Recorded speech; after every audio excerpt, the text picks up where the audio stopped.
The live TV, सच सबसे आगे।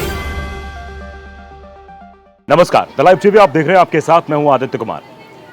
इंदौर के एक मुस्लिम प्रधानाचार्य, मुस्लिम प्रिंसिपल हैं, जिन पर कार्रवाई की गई थी कि वो देश विरोधी गतिविधियों में शामिल हैं। वो बच्चों को प्रेरित करते हैं इस्लाम की तरफ और नमाज पढ़ने के लिए प्रेरित करते हैं, इस तरीके के उन पर आरोप लगे थे और उन पर देश और हिंदू विरोधी आरोप लगाए गए थे। लेकिन अभी जब मामला चल रहा था तो कोर्ट ने सीधे तौर पे कहा कि नहीं, ये मामला गलत है, इस तरीके किसी भी तरीके काम उनके द्वारा नहीं किया जा रहा था और अब उनको बाइज्जत बरी कर दिया गया है। कथित आरोप से प्रिंसिपल को सुप्रीम कोर्ट से मिली क्लीन चिट।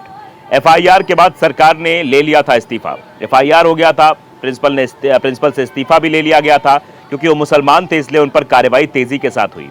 मुसलमान होने की वजह से जो सरकार है वो किस तरह एक्टिव दिखाई देती है, इंदौर आप समझते ही हैं। मध्य प्रदेश में भारतीय जनता पार्टी की सरकार और भारतीय जनता पार्टी की सरकार में किस तरीके का काम होता है ये आपको भली भांति मालूम है और वही सब कुछ होता हुआ दिखाई दिया। Government new law college Indore के प्रिंसिपल डॉक्टर इनामुर रहमान को सेवानिवृत्त होने से पहले सुप्रीम कोर्ट ने बेकसूर करार देते हुए उनके खिलाफ दर्ज एफआईआर रद्द कर दी। उन पर बीजेपी से जुड़े संगठन एबीवीपी ने आरोप लगाया था कि प्रिंसिपल डॉक्टर इनामुर रहमान मुस्लिम बच्चों को नमाज पढ़ने के लिए प्रेरित करते थे।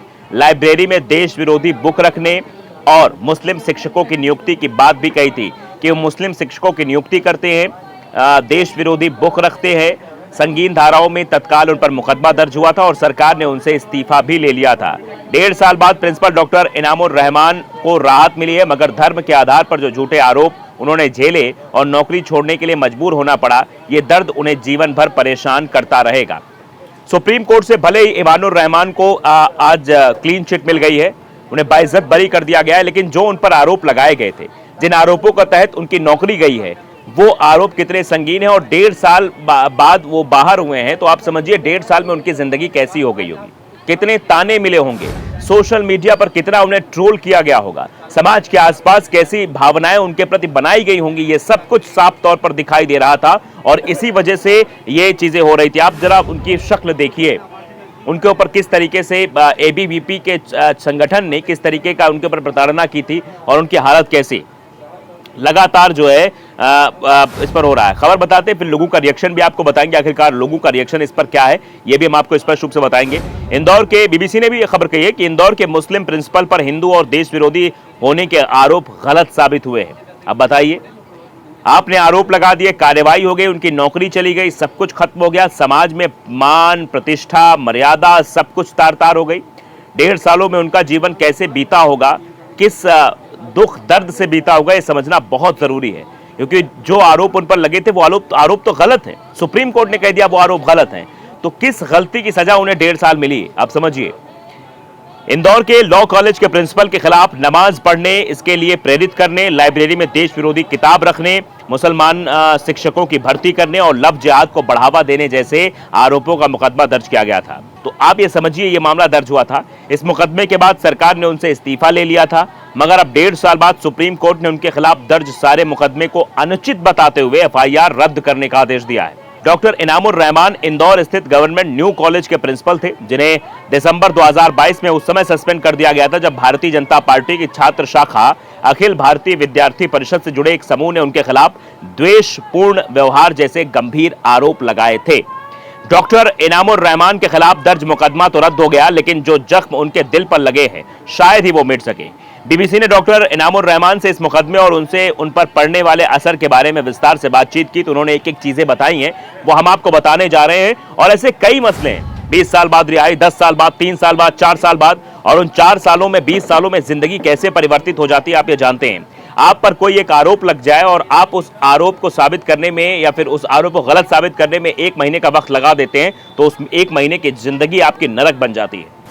डॉक्टर इनामुर रहमान ने सुप्रीम कोर्ट के फैसले का स्वागत किया, क्योंकि उनके रिटायर होने से कुछ दिन पहले उन्हें इंसाफ मिला है, मगर शायद जो दर्द उनके सीने में है इससे वो और बढ़ गया है कि जब उनका कोई अपराध नहीं था, उनकी कोई गलती नहीं थी, उस गलती की उन्हें सजा मिली। बीबीसी से फोन पर बात की उन्होंने, प्रोफेसर डॉक्टर इनामुर रहमान भावुक हो गए। उन्होंने कहा, मेरे 38 साल के टीचिंग कैरियर में कभी भी किसी तरह का कोई आरोप नहीं लगा था, कभी कोई जांच नहीं हुई थी, एक कारण बताओ, नोटिस तक जारी नहीं हुआ था उनके काम को लेकर।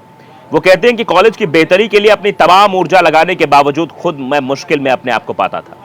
मैं बाहर से शिक्षक लेकर आया, बाहर के अच्छे अच्छे कॉलेजों से संपर्क स्थापित किया, सरकार के सीनियर अफसरों से जाकर मुलाकात की, चाहता था कि आने वाली पीढ़ियों को कोई परेशानी ना हो। लेकिन इसका क्या फायदा हुआ? इससे यह आरोप जड़ दिया गया कि देखिए मुसलमान शिक्षकों को लाकर यहां भर्ती करा रहे हैं, यहां पर ये कैसे जो है देश विरोधी किताबें रखते हैं, इस तरीके की बातें हुई। उन पर यह भी आरोप लगाया गया कि उन्होंने मुसलमान शिक्षकों को कॉलेज में नौकरियां दी हैं और हिंदू छात्रों के खिलाफ इम्तिहानों में भेदभाव किया है। मध्य प्रदेश हाईकोर्ट के फैसले के खिलाफ प्रोफेसर इनामुर रहमान ने सुप्रीम कोर्ट का दरवाजा खटखटाया था।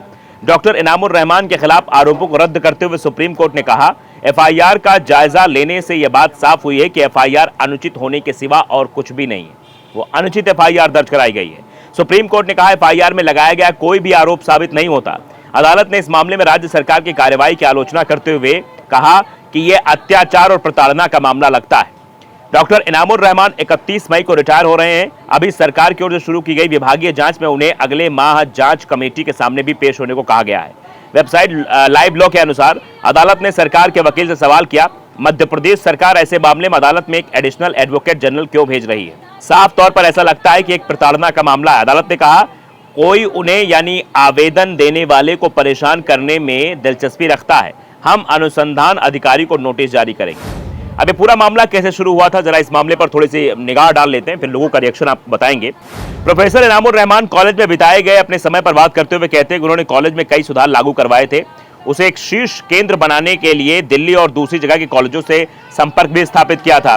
वो कहते हैं कि उन्होंने छात्रों के व्यापक हित में मुफ्त कोचिंग क्लास, अदालती फैसले लिखने की प्रतियोगिता, मूट कोर्ट्स और सर्टिफिकेट्स कोर्स जैसी चीजें शुरू करवाई थी। वो कहते हैं कि उनमें से बहुत छात्रों ने हिस्सा नहीं लिया, लेकिन सब सर्टिफिकेट लेना चाहते थे। कोर्स कराने वाली संस्थाओं ने कहा कि हम उन्हें कोर्स में शामिल किए बिना सर्टिफिकेट नहीं दे सकते हैं। डॉक्टर इनामुर रहमान ने यह भी कहा कि कॉलेज में कुछ ऐसे छात्र भी जिन्होंने 2 साल तक फीस जमा नहीं की है। उनके अनुसार मैंने उनसे कहा कि यह सरकारी कॉलेज है और आपको फीस जमा करनी पड़ेगी। मैंने इस मामले में कड़ा रुख अपनाया, लेकिन उन छात्रों में से कई ने डॉक्टर इनामुर रहमान और दूसरे मुस्लिम शिक्षकों पर गंभीर आरोप लगा दिए। आरोप लगाने वाले छात्रों ने कहा कि उन्हें जानबूझकर परीक्षा में फेल किया जा रहा है। इनामुर रहमान कहते हैं कि हमारा कहना था कि हमने इसमें हमारा कोई रोल नहीं होता, इम्तिहान तो यूनिवर्सिटी लेती है ना कि कॉलेज, लेकिन मामला थमा नहीं। कॉलेज के छात्रों ने डॉक्टर इनामुर रहमान और दूसरे मुस्लिम शिक्षकों के खिलाफ सांप्रदायिक विद्वेष का आरोप लगाकर विरोध प्रदर्शन तक शुरू कर दिया था और उसके बाद केस हुआ। फिर बाद में जब उन्हें बाइज्जत बरी कर दिया गया, दोषी नहीं ठहराया गया, तो उसके बाद सारी चीजें निकलकर सामने आ गई है। अब लोग लिख रहे हैं, ईश्वर दत्त मौर्य वो लिखते हैं, प्रिंसिपल साहब को एबीवीपी कार्यकर्ताओं के विरुद्ध मानहानि का केस करना चाहिए और सरकार उनकी खोई हुई इज्जत को वापस तो कर नहीं सकती, लेकिन माफी सरकार को मांगनी चाहिए। एक निर्दोष व्यक्ति को इस तरह से परेशान किया गया। सीधे तौर पर लोग लिख रहे हैं कि एक स्वच्छंद और सदाचारी इंसान के लिए सम्मान से बढ़कर कुछ नहीं होता है। अब जबकि न्यायालय से न्याय मिल गया है तो प्रिंसिपल महोदय को अपने सम्मान और स्वाभिमान की खातिर मानहानि का मुकदमा जरूर करवाना चाहिए और ऐसे लोगों पर कड़ी से कड़ी कार्रवाई होनी चाहिए जो इस तरीके का काम करते हैं। द लाइव टीवी को अगर आपने सब्सक्राइब नहीं किया जरूर करिए, बेल आइकन दबाइए ताकि सच खबर आप तक पहुंचती रहे। नमस्कार।